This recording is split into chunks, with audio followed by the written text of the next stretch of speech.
अभी ये मुद्दा बड़ी मजबूती से उठाया है और एक्स पे अपने विचार व्यक्त किए हैं। मैं उसी को आगे बढ़ाना चाहूंगा। नॉर्थ दिनाजपुर में एक टीएमसी के लीडर हैं ताजेमुल अक्का जेसीबी।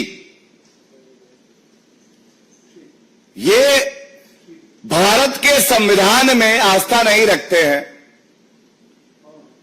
ममता बनर्जी के इशारे पर ये कहते हैं त्वरित न्याय करेंगे तालिबानी स्टाइल।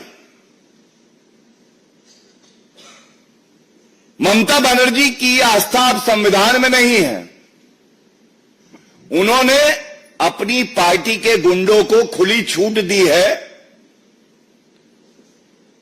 कि शरिया कानून लागू करो, तालिबान का राज है, खाता ना बही, जो ममता के गुंडे कहे वही सही।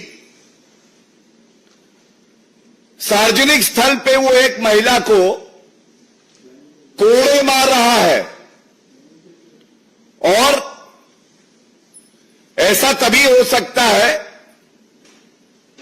जब आप टीएमसी के लीडर हो, क्योंकि आपको पता है मौन स्वीकृति है तो वो ममता बनर्जी की है।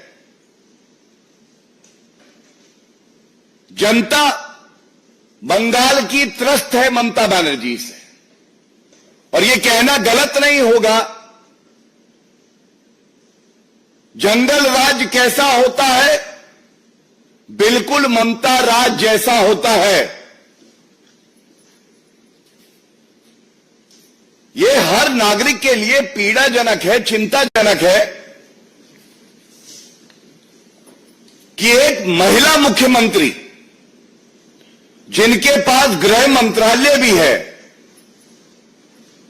वे अपनी पार्टी के गुंडों को खुली छूट देती है और जनता की सुरक्षा की उनको चिंता नहीं है। टीएमसी के गुंडे लीडर जो है उनकी सुरक्षा की चिंता है। इंसाफ दिलाना है जनता को, बचाव कर रही है टीएमसी के गुंडों का। और जैसा मैंने आपको बताया, ताजेमुल अक्का जेसीबी, तो ये जेसीबी जो महिलाओं को प्रताड़ित करती है, कानून व्यवस्था को ध्वस्त करती है, ये जेसीबी पार्क कहां होती है? ये जेसीबी बुलडोजर संविधान को तार तार करने निकला है और ये पार्क होता है जाके ममता बनर्जी के घर पर, क्योंकि इनके ही विधायक हैं। टीएमसी के विधायक जिनका नाम है हमीदुल रहमान, जब इनके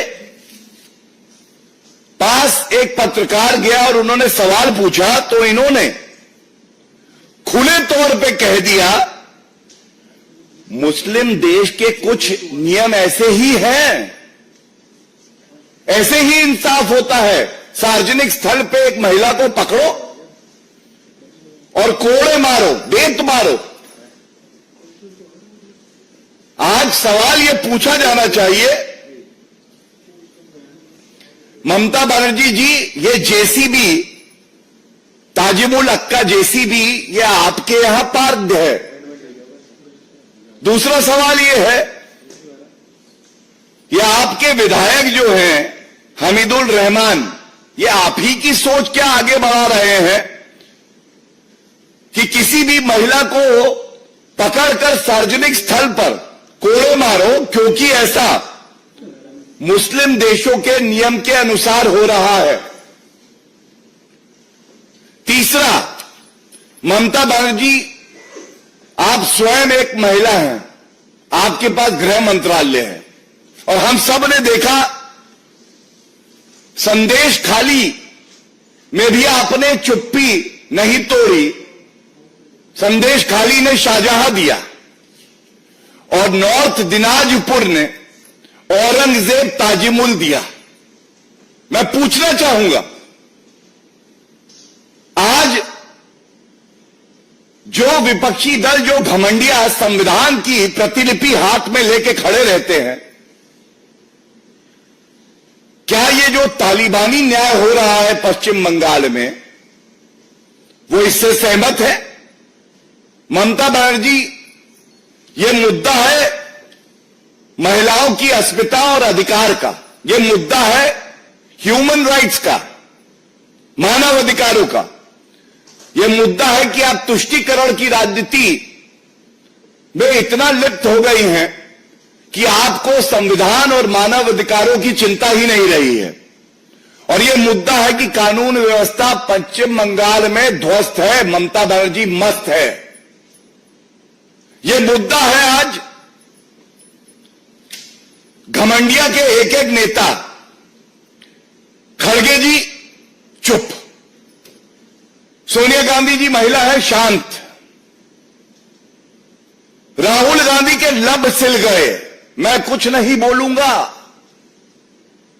अखिलेश यादव मुंह में दही जमी हुई है, एक उनका वक्तव्य नहीं आया है।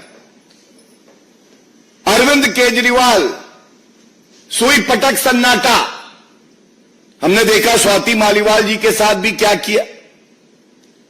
अब बताइए, जो घमंडिया संविधान पकड़ता है हाथ में, जो संविधान की मूल भावना है, उसको तार तार किया जा रहा है पश्चिम बंगाल में। महिला की अस्मिता के साथ खेला जा रहा है और केवल भारतीय जनता पार्टी मजबूती से इस मुद्दे को उठा रही है और उस महिला और उस युवक के साथ खड़ी है। क्या आज ये सवाल नहीं पूछे जाएंगे? और चिंता की बात यह है कि चाहे वो ताजिमुल हो और चाहे वो हमीदुल रहमान हो, टीएमसी के एमएलए, वो ये नहीं कहते हैं कि ये निंदनीय है, वो इसको सही ठहराते हैं। वो इसको मुस्लिम देशों में जैसे न्याय होता है उससे तुलना करके कहते हैं कि पश्चिम बंगाल अब तालिबान राज हो गया है, अब ये कानून से नहीं चलेगा। किसी भी महिला, किसी भी युवक को पकड़ो, खुद ही तय कर दो कि उसने गलत किया है और सजा दे दो। ममता बनर्जी संदेश खाली हो, चाहे चुनाव से पहले और परिणाम आने के बाद हिंसा की वारदातें हो, बलात्कार हो, हत्या हो, और अब उत्तरी दिनाजपुर में ये जो निंदनीय कृत्य हुआ है, इसकी जिम्मेदारी आपकी है। और ये मांग हम उठाते हैं कि ममता बनर्जी, क्योंकि गृह मंत्रालय भी आप ही के पास है और कानून व्यवस्था ध्वस्त हो गई है, आपको इस्तीफा दे देना चाहिए। पश्चिम बंगाल अब आपसे संभल नहीं रहा है। वहां की जनता ये सवाल पूछ रही है जो हम इस मंच से उठा रहे हैं। I will just also summarize in English in short so that it reaches every citizen of West Bengal particularly and every citizen of India. In Chopra, North Dinajpur, there is a incident that has taken place where a woman has been flogged, physically abused along with a man, and this has been done at a public place, violating their dignity, violating their fundamental right to associate with each other. What puts the entire country to shame is the fact that Mamata Banerjee has not spoken a word on this. She, being a woman, and a woman chief minister who has taken oath under the Constitution of India should have been the first one to come out and condemn this incident. And what makes the matter worse is the fact that the accused Tajimul happens to be a TMC leader. He is a habitual offender. He believes in quick justice, kangaroo court justice, and he calls it Insaf Sabha. Mamata Banerjee also holds the portfolio of Home Ministry. Therefore, she is the one who is guilty because law and order has completely collapsed in the state of West Bengal. She should resign forthwith as she is not being able to ensure that law and order prevails in the state of West Bengal. Rather, it is worrisome, it is sad that an MLA of the TMC named Hamidul Rahman, when asked a pointed question on this ghastly incident, he justified it by saying this kind of justice and this kind of criminal system prevails in Islamic nation, thus endorsing the Talibani style of dispensing justice in a country which believes in the Constitution of India, a country which believes in rule of law. Is this a message indulging in appeasement politics to your vote bank, that now West Bengal believes in Sharia law, the Talibani law, and not the Constitution of India and the criminal laws of the country? And Mamata Banerjee should also answer the accused Tejumul Akka alias JCB, as he is called. Why are you protecting him, Mamata Banerjee? Is the JCB parked at the CM house? The criminals are not afraid of the law and the citizens are afraid of the TMC goons. Such is the plight of citizens in West Bengal. I would also like to raise a very important aspect. From the last few weeks, we have been witnessing very shallow drama by the opposition parties holding the Constitution of India without believing in it. Today, from this platform, we need to ask, where is Mallikarjun Kharge ji, Sonia Gandhi ji, Rahul Gandhi ji, Akhilesh Yadav, Lalu Prasad Yadav, Tejasvi Yadav, Arvind Kejriwal? No one has made any statement condemning the ghastly incident. Such is their belief in the Constitution of India, or rather we say, such is their belief in the Taliban rule of law, which has been imposed by Mamata Banerjee on the citizens of West Bengal. Our National President JP Nadda ji has raised this issue through an ex-post. And on behalf of the Bharatiya Janata Party, I must assure every resident of West Bengal, every citizen of India, that Bharatiya Janata Party will be standing shoulder to shoulder with the victims and will protect the fundamental rights of the citizens fiercely. We believe in the Constitution of India. We will ensure that this Talibani kind of government does not even exist for a day. Constitution of India, Mamata Banerjee has been indulging in, violating the Constitution of India and the oath that she has taken, and it is also an indication of how law and order has completely collapsed in the state of West Bengal. Thank you. If there are any questions pertaining to this issue, first I would like to take that. हाँ जी.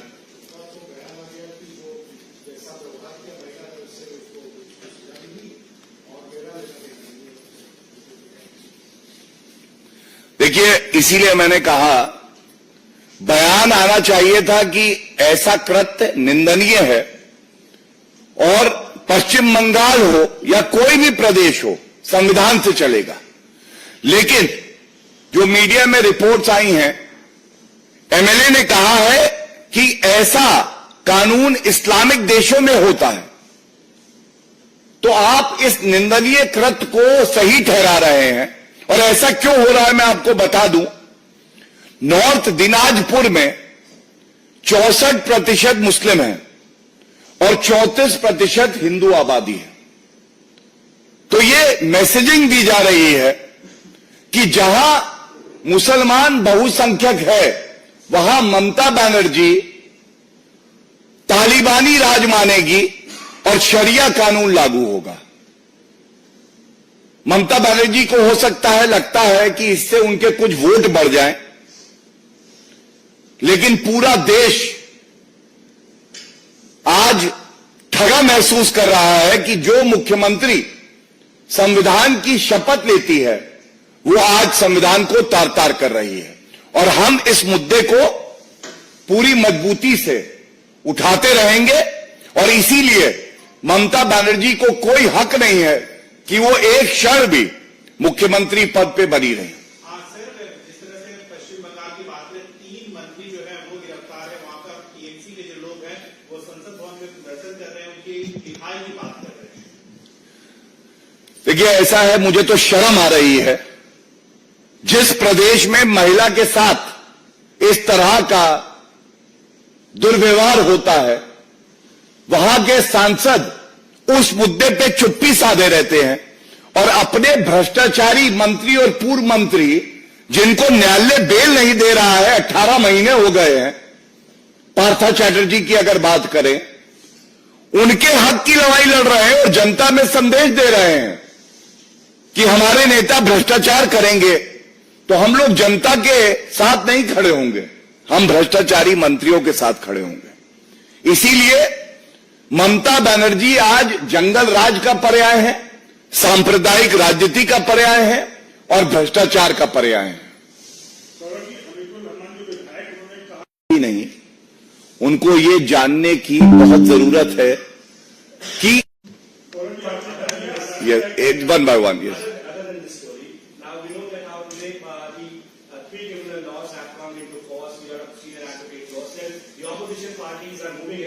today is a historic day in the annals of our free country, India. And why do I say that?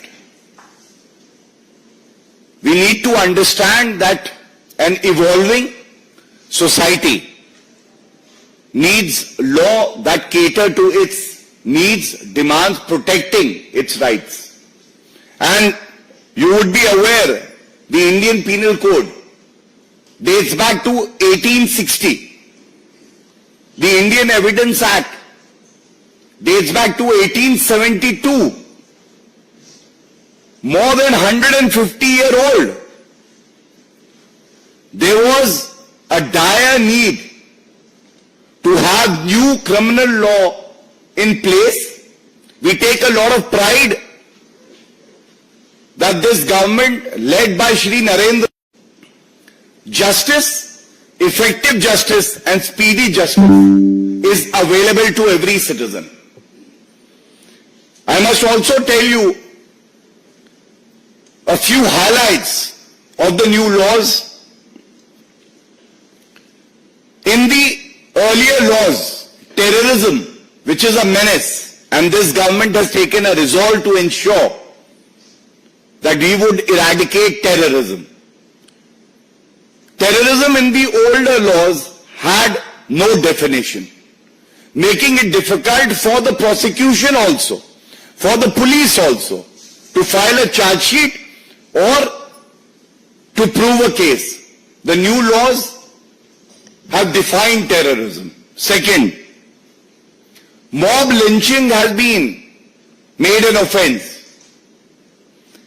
and death penalty would be attracted. Is this not welcome? The older laws did not have any such provision. The new laws specially focus on the rights of women and children. There is a separate chapter for that, which will ensure that there is specificity when it comes to crime against women and children, and they deter criminals from committing these crimes. And last but not the least, one example of how it would expedite the entire criminal justice process so that justice is delivered. A judgment, if reserved, in criminal cases has to be delivered in 45 days. We have seen how sometimes judgments were reserved, but they were not delivered. And a judge would retire, a new bench would be constituted, hearing would happen again, delaying the process of delivering justice. This has also been taken care of. And I must also, on a larger frame, say one more thing. That the new laws are also symbolic of the fact that a new, resilient, transformational Bharat is ready to embrace the laws that have been truly enacted by the legislators of our country. As for the opposition, I just have one thing to say. I am sure that they have not even read the 3 laws. Just like the way they hold the Constitution in their hand, but they don't care to read the Constitution of our country. The entire nation has come forward to embrace, to welcome the 3 new criminal laws, and this is a historic moment which we should celebrate unitedly. That in Hindi angle that DMK MP has said, because we also represent their party in the Supreme Court in this. देखिए, मैं इतना जरूर कहूंगा कि जिनको विरोध करना है वो हर बात का विरोध करते हैं, और मैंने जब कहा कि उन्होंने ये 3 कानून खोल के नहीं देखे होंगे, उसकी एक वजह है. वो कह रहे हैं कि हिंदी के शब्दों का प्रयोग किया गया है नाम रखने में, लेकिन अंदर जो पूरे एक्ट है वो अंग्रेजी में है. अगर वो थोड़ा सा प्रयास करके पहला पेज पलटते और अंदर देख लेते तो वो जानते कि वो सारे कानून अंग्रेजी में भी है, हिंदी अनुवाद भी है. लेकिन आप सोचिए, एक निकम्मा निठल्ला विपक्ष जो कि पढ़ाई लिखाई में विश्वास नहीं करता है, एक अच्छी शुरुआत को रोकने का प्रयास करता है, विरोध के नाम पे विरोध करना चाहता है, जिसकी विरोध में गुणवत्ता नहीं है, उसको जनता नकार रही है.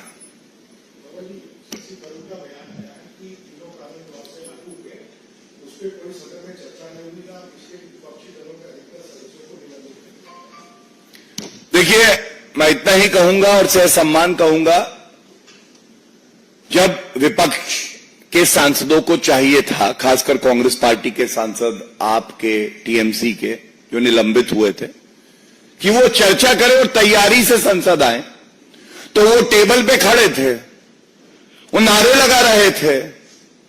और अब जब भारत आगे बढ़ गया, नए कानून आ गए हैं,